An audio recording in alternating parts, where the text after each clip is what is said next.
오늘 이 아침 우리는 병자들을 고쳐주신 예수님, 또 병자들을 고쳐주시면서 그 사명의 의미를 가르쳐주신 예수님의 가르침을 생각하며 함께 은혜와 교훈을 얻고자 합니다.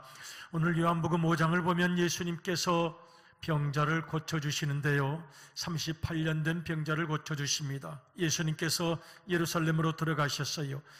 양의 문을 통하여 들어가셨는데 이스라엘의 성문에는 여러 가지 별명이 있습니다. 문들이. 이 문은 양의 문이었습니다. 양들, 가축들이 많이 들고 나는 문이었기 때문에 양의 문이라고 이름을 불렀습니다. 이 양문으로 들어가면 베데스다 연못이 있습니다. 베데스다는 자비의 집이라는 의미입니다. 예수님께서 그곳을 지나가시다가 38년 된 병자를 보았습니다. 베데스다 연못은 전설이 있어요.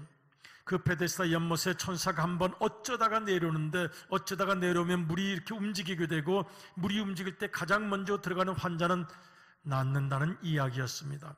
그래서 베데스다 연못에는 수많은 환자들이 있는데 그 중에 38년이나 된 환자가 있었습니다.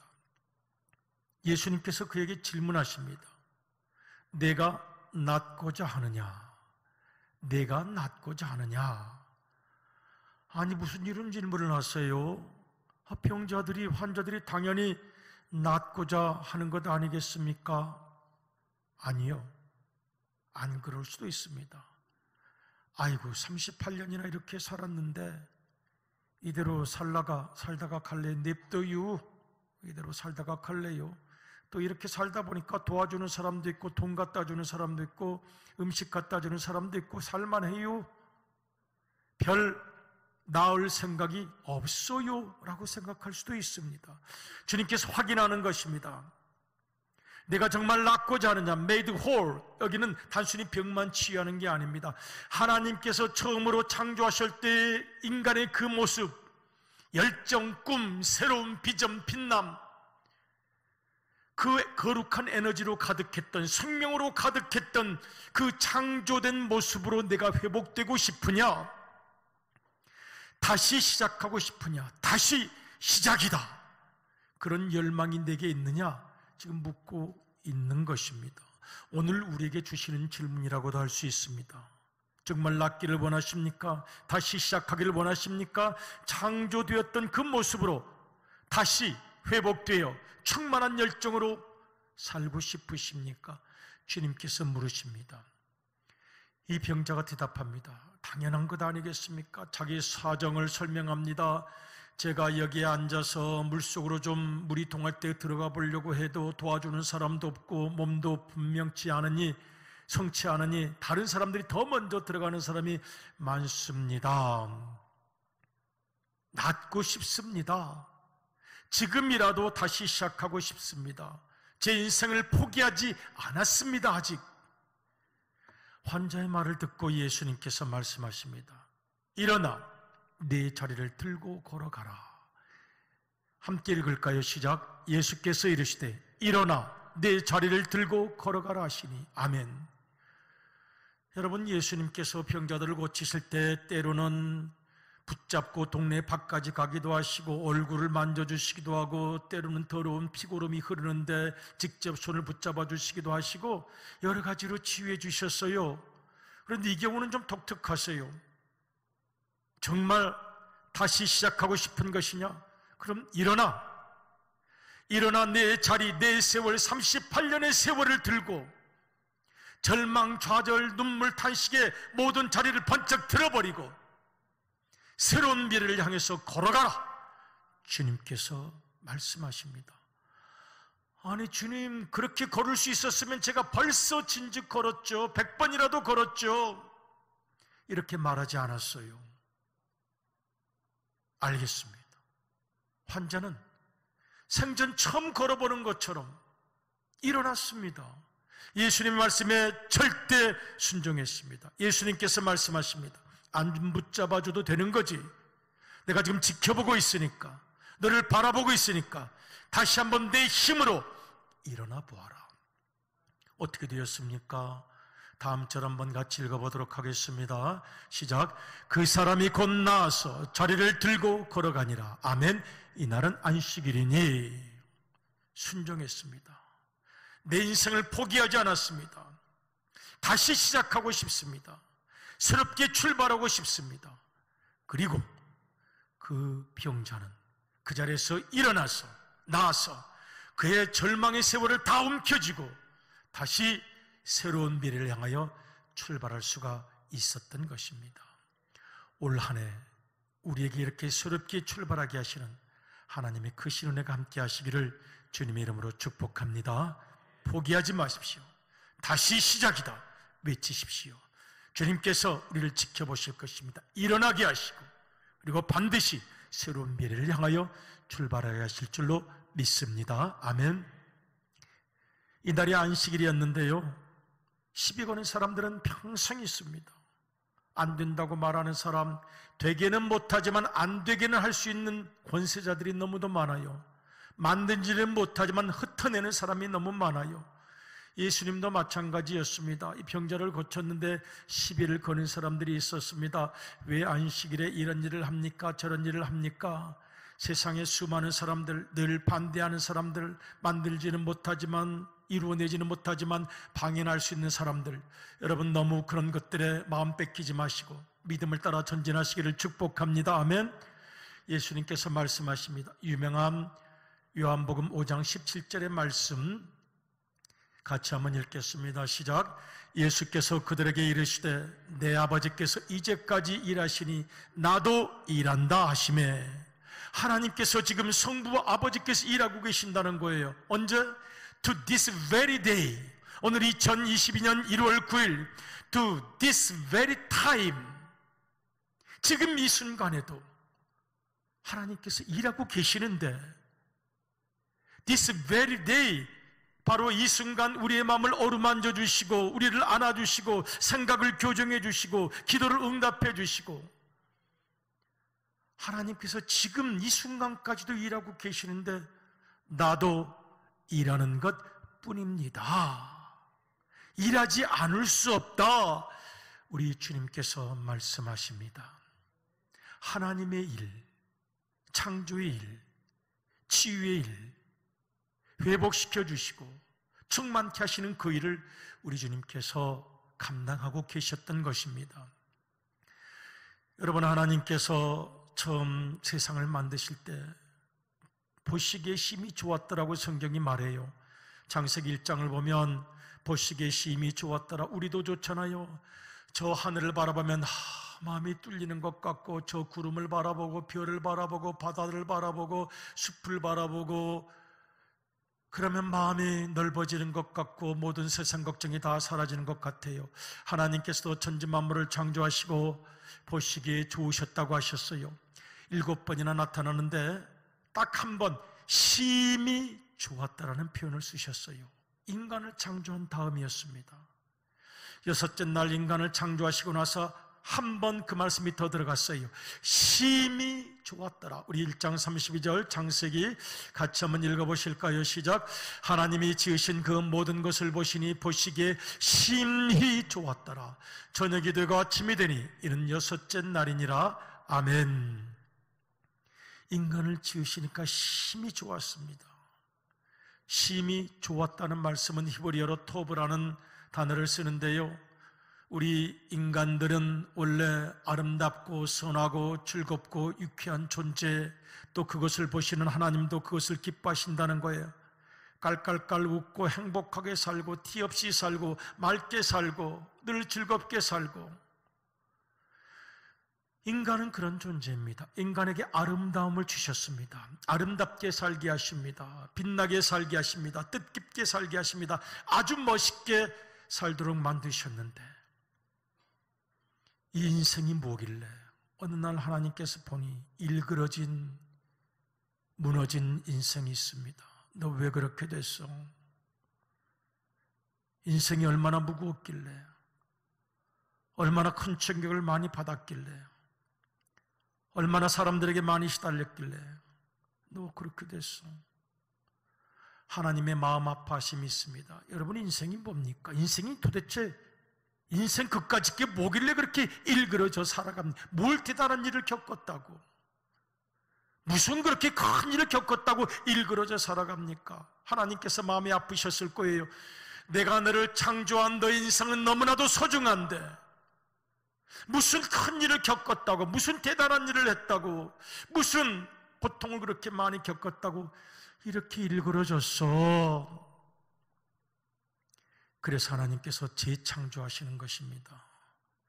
재창조하시고 다시 우리가 처음 하나님께로부터 창조됐던 그 토부, 아름다움, 맑음을 회복하게 하시려고 우리를 지금도 만들어가고 계십니다. 하나님께서 지금도 일하고 계십니다. 여러분, 주님께서 우리를 만들어가고 계시는 이 동안 웃음이 회복되시고 맑음이 회복되시고 기쁨이 회복되시고 열정이 회복되시기를 주님의 이름으로 축복합니다. 세상이 우리를 속일지라도 그런 것 정도에 무너지지 마십시오. 무슨 대단한 고통, 누구라도 다 겪었고 누구라도 다 극복했고 누구라도 다 그렇게 살아왔습니다. 믿음을 가진 우리들, 올 한 해 어떤 일을 겪으시든지 그 열정과 웃음을, 에너지를 잊어버리지 마시기를 주님의 이름으로 축복합니다. 아멘. 요한복음 9장을 보면 예수님께서 또 이번에 병자를 고치시는데 또 일하지 않을 수 없다라고 말씀을 하세요. 요한복음 9장 4절을 보면 맹인이 나타나는데요, 고치지는 못하면서 또 말은 많습니다. 이게 맹인의 죄 탓이냐 부모의 죄 탓이냐, 그 100번 말하면 뭘 합니까? 그런 말은 누구라도 다 합니다. 고쳐야죠. 그래서 예수님께서 말씀하십니다. 같이 읽을까요? 시작. 때가 아직 낮음에 나를 보내신 이의 일을 우리가 하여야 하리라. 밤이 오리니 그때는 아무도 일할 수 없느니라. 아멘. 아직 낮은 동안, 아직 내가 웃을 수 있는 동안, 아직 내가 춤출 수 있는 동안, 아직 내가 새처럼 파르르 날아갈 수 있는 그 동안, 아직 낮으로 살아가는 동안 나를 보내신 이의 일을 우리가 하여야 하리라. 언젠가는 밤이 오겠죠. 중환자실에 누워있을지도 모르죠. 중환자실에 너무 오래 누워있지 않기를 주님의 이름으로 축복합니다.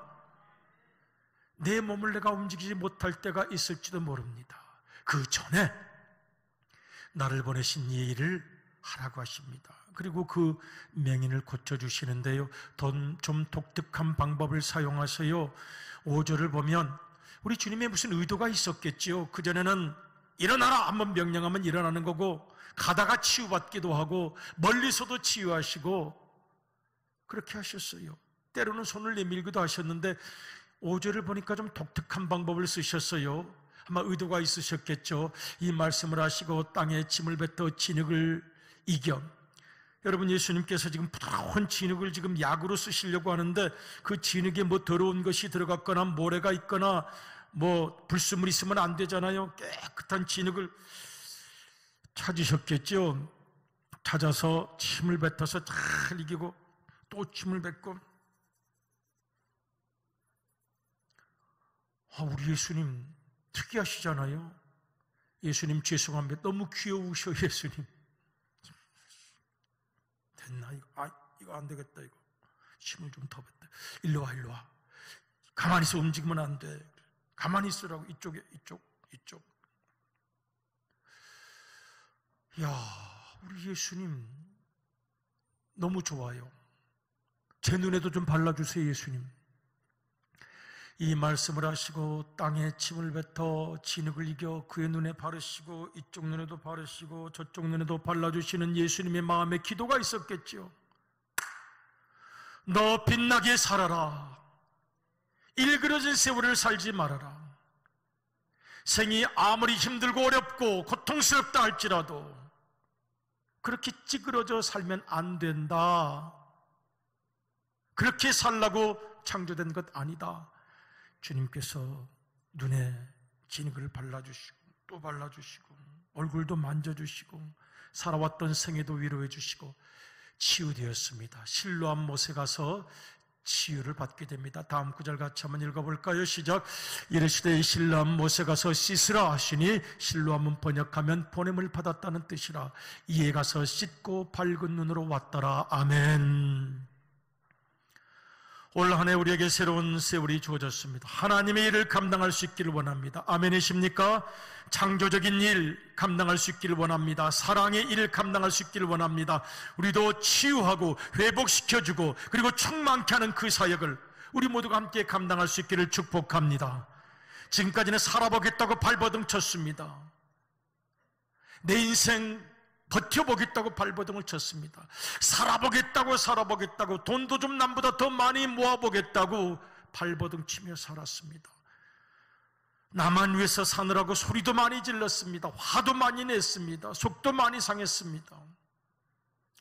그런데 이제는 하나님의 일을 좀 했으면 좋겠다는 기도를 드립니다. 하나님의 일을 하고 싶습니다. 나누고 섬기고 베푸는 일을 하고 싶습니다. 일하고자 하는 자 반드시 배워야 할 교훈이 있습니다. 일하고자 하는 자 꼭 새겨야 할 교훈이 있습니다. 겸손과 진실로 사명을 감당하는 것입니다.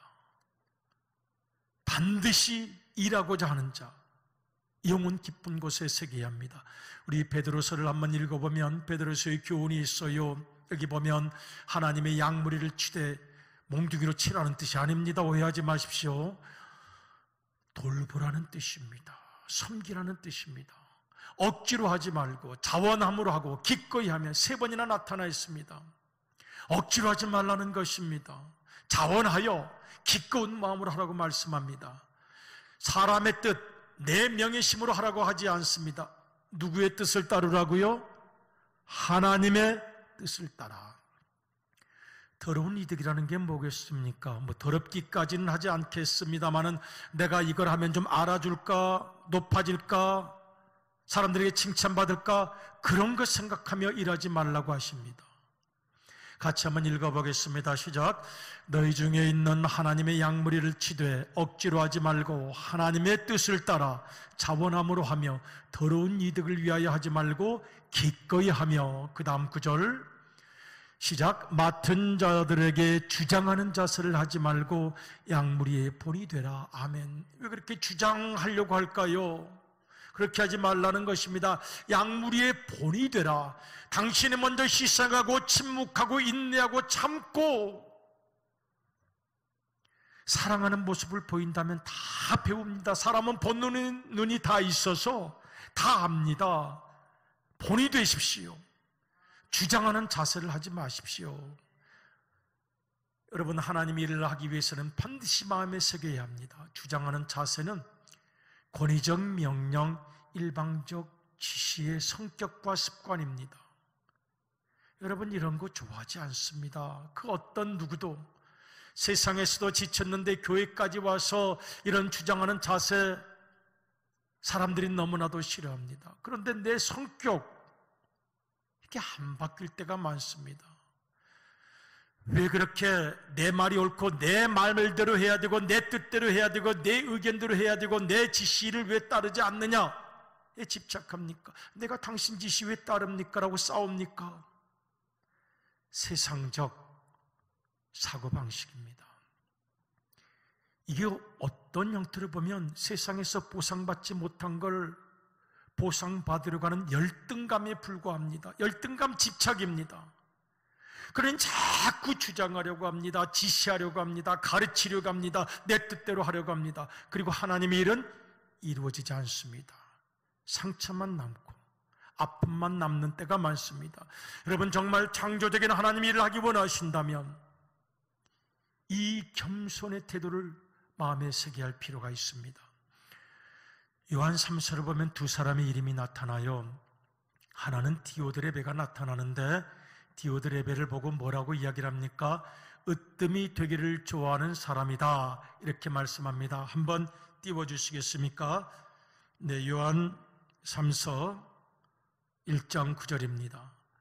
이 디오드레베라는 분은 으뜸이 되기를 좋아하는 사람으로 성경이 기록되어서 오늘까지 부끄럽습니다. 왜 이렇게 으뜸되기를 좋아할까요? 보상심리가 있었을까요? 으뜸되기를 좋아했습니다. 디오드레베라는 이름을 좀 주목할 필요가 있는데요, 이 디오드레베라는 이름을 헬라어로 찾아보면 제우스에게 배웠다. 제우스는 곧 디오스입니다. 디오스에게 배운 것을 못 벗어나는 사람. 세상에서는 교통사고 나면 그러면 이깁니다. 세상에서는 바보같이 굴었다가는 손해만 봅니다. 제우스 스타일로 살아야 됩니다. 그런데 교회는 그런 곳이 아닙니다. 제우스 스타일, 디오스 스타일로 사는 것이 아닌데 디오드레벨은 그걸 못 버린 것입니다. 하나님의 일을 하면서도 내 이름이 드러나야 되고 내가 알려져야 되고 내가 높아져야 되고, 그런데 이 디오드레벨 말고 데메드리오가 나타납니다. 요한 3서를 보면 데메드리오는 사람들에게 인정을 받았어요. 같이 읽어볼까요? 시작. 데메드리오는 무사람에게도 진리에게서도 증거를 받았음에 우리도 증언하노니 너는 우리의 증언이 참된 줄을 아느니라. 데메드리오라는 사람이 있는데 이분 정말 모든 사람이 다 존경합니다. 사람은 다 보는 눈이 있어요. 이 데메드리오는 진짜 겸손한 사람입니다.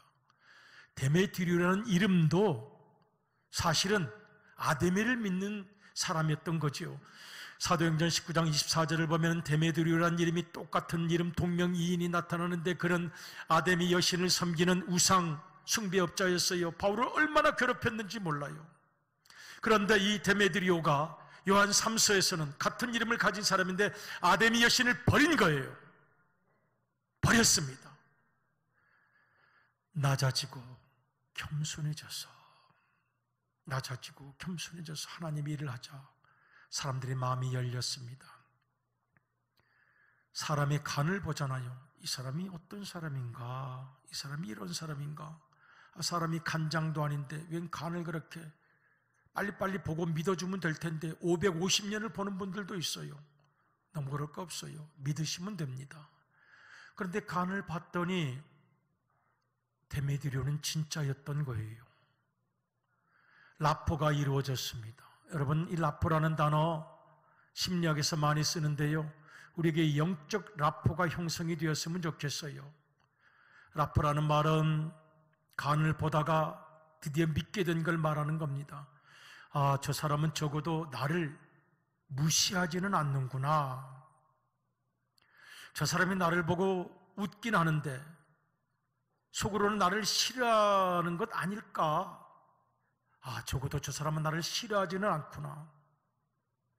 저 사람이 때로는 화를 낼지 모르지만 사람을 혐오하는 사람은 아니구나. 이걸 믿게 된 것입니다. 그러면 영적 라포가 형성이 되는 거죠. 아, 저분은 적어도 나를 무시하는 사람은 아니야. 적어도 저 사람은 나를 속으로 싫어하는 이중적인 사람은 아니야.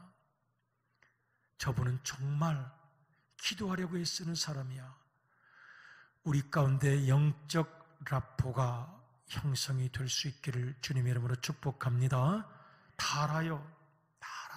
보면, 경험하면, 아, 저 사람은 좀 성격이 급하긴 하지만 적어도 내면에는 순수함이 있고 사람을 미워하거나 무시하는 사람은 아니고 깔보는 사람은 아니고 잘난 척하는 사람은 아니구나. 믿음대로 살아보려고 애쓰는 사람이구나 하는 거룩한 영적 자세에 대한 신뢰가 있다면 우리 함께 하나님의 일을 이루어가게 될 줄로 믿습니다. 하나님의 일을 할 수 있는 올 한 해가 되기를 축복합니다. 아멘. 하나님의 일을 하되 겸손한 자세로 그 일을 이뤄내시기를 축복합니다. 아멘. 오늘 말씀을 기도의 제목으로 함께 나눕니다. 우리 6가지 정도로 기도의 제목을 함께 나누고 싶어요. 같이 한번 쭉 읽어볼까요? 시작. 올 한 해 주님과 함께 시간과 감정을 창조적으로 사용하여 주님의 일 하게 하소서. 38년 되었다고 포기하지 말고 나부터 다시 일어서게 하소서. 보시기에 좋았던 내 모습을 나부터 회복하고 남들의 아름다움을 발견해주며 살게 하소서. 주장하는 자세가 아니라 겸손한 진실한 겸손의 자세로 섬기게 하소서. 세상 태도를 못 버린 디오드레베가 아니라 변화된 데메드리오로 살게 하소서. 모든 사람을 사랑하며 아골골짝 빈들에도 복음을 전하는 한 해가 되게 하소서. 아멘. 올 한 해 하나님의 일을 감당하는 보람찬 해가 되시기를 축복합니다. 여러분, 올 한 해 어떤 일이 있더라도 웃음을 빼앗기지 마시길 바랍니다. 두려울 것도 없습니다. 놀랄 것도 없습니다. 누구나 다 그런 일 겪었고 다 극복하고 이겨냈습니다. 빛나는 웃음과 열정으로 승리하시기를 주님의 이름으로 축복합니다. 아멘.